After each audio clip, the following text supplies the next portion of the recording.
Ngayon, pakita ko paano mag-load naman ng pattern. Halimbawa, nag-download kayo ng pattern o may pattern kayo nakasave. So, subukan natin dito i-load sa pattern overlay. Basta anything na may kaugnay sa pattern, pwede tayo mag-load dyan. So, ito, click din natin dito sa drop down. Tapos, lilitaw yung options. So, usog ko lang dito yung window.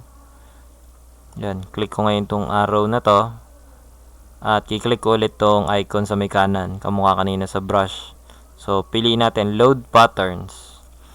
Pag ngayon may lumitaw na ng mga pattern, pwede na tayong pumili.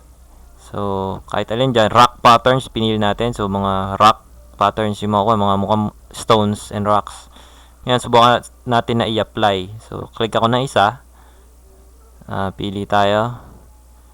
Yan yung mga nakuha nating pattern. Isang set siya ng pattern para sa Photoshop.